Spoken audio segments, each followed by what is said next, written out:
Olá, meu nome é Wellington, sou advogado e hoje eu vou falar sobre a prisão preventiva da doutora Deolane, que é advogada, embora a sua prisão tenha se dado por consequência da sua atuação enquanto influenciadora com mais aí de 20 milhões de seguidores. E é sobre isso que eu vou falar hoje. Mas antes, peço que você se inscreva se você gosta de conteúdo de qualidade e dê o like para ajudar este vídeo e esse canal. Bom, a doutora Deolane foi presa numa operação que investiga casas de aposta, a Esporte da Sorte, cujo dono já disse que vai se entregar, ou pelo menos o dono aparente já disse que vai se entregar, e as autoridades investigam essa casa de apostas e toda a sua rede, inclusive, de influenciadores que estimulam e fazem propaganda dessa casa de apostas para trazer clientes, investiga por lavagem de dinheiro, vínculo com crime organizado e dentre outros supostos crimes. Especificamente, quanto à doutora Deolane, ela é investigada como uma influenciadora que, trabalhando para Esporte da Sorte, acaba integrando, de certa forma, no entender da investigação, a cadeia de negócios dessa empresa, dessa casa de apostas, que tem servido para lavar dinheiro, segundo a investigação. O que eu quero dizer é que eu lamento que isso acabe, de certa forma, impactando a advocacia. É algo difícil de não acontecer, até porque a doutora Deolane é advogada, advocacia. E a sociedade já tem uma má impressão dos advogados, e por não entender o nosso trabalho, muitas vezes acaba vinculando a gente à prática de delitos dos nossos clientes, que eventualmente nós defendemos. E nesse caso, a doutora Deolane acaba, ainda que por estar sendo presa preventivamente numa investigação, ou seja, não há sequer processo formado, isso acaba impactando a imagem da advocacia.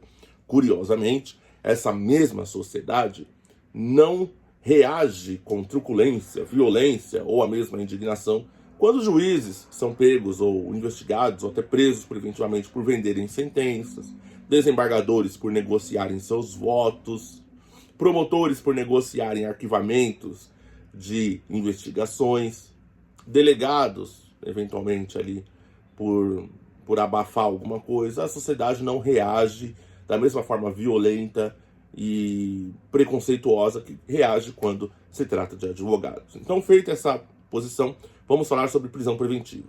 Eu estava vendo até a reação de um jovem num canal em que ele estava indignado, porque ele não estava entendendo. Ele disse, mas ela está presa, gente, por quê? Se nem há processo ainda e tudo. Ele está correto na indignação, porque no entendimento dele, ela só estava sendo presa ali sem motivo. E de fato, se nós formos analisar as circunstâncias, porque infelizmente a decisão judicial não está disponível ou não foi disponibilizada ainda, os fundamentos para a prisão preventiva da doutora Deolane aparentemente são inválidos. E eu explico por quê.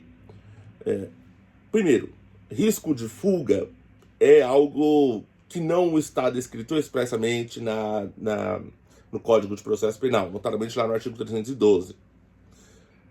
Mas pode ser entendido como para a garantia da instrução penal. Então, o artigo 312 do CPP, Código de Processo Penal, ele disciplina as possibilidades de decretação de uma prisão preventiva, que é uma medida cautelar, ou seja, uma medida adotada por cautela para a garantia do processo, portanto é chamada de prisão processual, é uma prisão de natureza processual. Então a natureza dessa prisão é, eu pego o indivíduo, eu tranco o indivíduo porque ele pode destruir provas, ele pode intimidar testemunhas, ele pode fugir. Então, para garantir a aplicação da lei penal e a instrução penal, eu tranco ele, eu enjaulo essa pessoa, eu prendo essa pessoa preventivamente, para que ela não cometa mais delitos. Os fundamentos têm que estar bem descritos e são essas as hipóteses. Esses fundamentos, eles têm que justificar os fatos que são dados pelas provas e, no caso de um inquérito, indícios. Então, assim, esses indícios têm que serem suficientes para que a prisão preventiva se mostre necessária. Apreenderam o passaporte da Deolane, bloquearam os seus carros, os seus bens, enfim.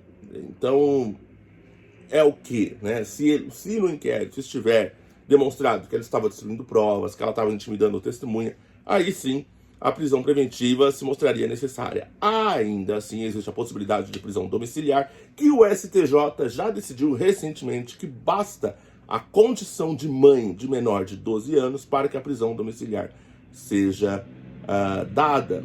E no caso, a doutora Deolane, se não me falha a memória, ela tem uma filha menor de 12 anos. Isso está na lei para proteger a infância, para proteger a dignidade da criança, não para passar pano para a mulher. Tanto que não é só a mulher. Se for só o homem responsável por uma criança preso preventivamente, ele também tem direito a essa prisão domiciliar. Basta argumentar direito que se consegue.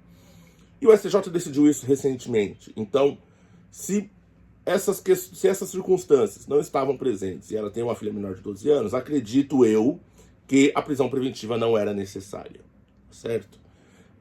Um outro argumento que geralmente se utiliza para a prisão preventiva, e a origem dele é de um tempo não muito bom para a humanidade, vocês devem saber qual, de um tempo que a justiça era colocar judeus em campos de concentração, é o argumento da garantia da ordem pública, que é um argumento coringa, que geralmente os juízes utilizam quando querem prender, tá certo? Isso é um argumento coringa, porque o que é garantia da ordem pública? No meu entendimento, entendimento de pessoas mais sérias, quando, por exemplo, nós estamos falando de um grupo criminoso organizado para a prática de violência e atemorização da sociedade. Por exemplo, esses grupos de novos cangaços, facções que vão lá, explodem caixas eletrônicos. É uma garantia da ordem pública. Vamos prender esse cara, porque senão eles vão continuar fazendo essa arruaça, vão atemorizar a sociedade, pode haver um surto coletivo ou qualquer coisa do tipo. Vamos prender preventivamente. Essa é uma hipótese de garantia da ordem pública. Mas não é incomum, na prática do dia a dia, juízes utilizarem o argumento da ordem pública para prender qualquer pessoa. Você pega um traficante ali, um aviãozinho, o cara, ele só fica ali, naquele reduto, e falam que prender ele por garantia da ordem pública é desproporcional, tá? Porque a prática ela é local, ela é mitigada, ela é silenciosa muitas das vezes, mas os juízes acabam aplicando como se fosse garantir a ordem pública do estado de São Paulo, por exemplo. É um exagero, é até hiperbólico esse argumento, mas acabam utilizando como argumento coringa para prender qualquer pessoa. Não é à toa que a origem desse tipo de fundamentação remonta a um tempo em que queriam prender opositores acusados de causar desordem pública por serem opositores, tá certo? Eu vou deixar um artigo que eu mesmo escrevi a respeito desse tipo de fundamentação. E Wellington, o que é a fundamentação? É a razão jurídica dada pelos fatos que são convalidados pela prova, ok? Nós estamos falando de um inquérito, não existe processo, não há processo em andamento, tá? Ela foi presa num inquérito. As provas ainda não foram validadas em juízo, até porque não é uma ação penal, é uma investigação, é um inquérito. Então são indícios. E nesse caso, convenhamos, não sei os indícios, mas, de acordo com toda essa circunstância, acho que a fundamentação será superada numa eventual decisão do STJ. É bem possível. Há muitos precedentes para isso, principalmente para o caso da condição da Deolane. Sei que a mãe dela também foi presa, mas avaliando apenas a condição da doutora Deolane, no caso de ser mãe, mãe de uma menor incapaz, e, enfim, isso favorece muito.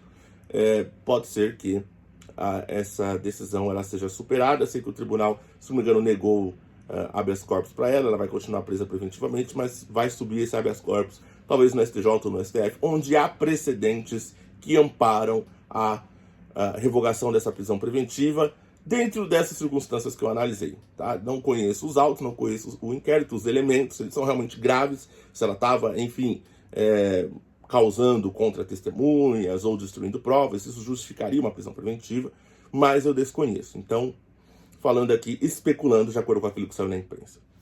Dúvidas, críticas, ameaças, comentários, vou deixar também na descrição o link para o artigo que eu escrevi e também os meios de contato comigo.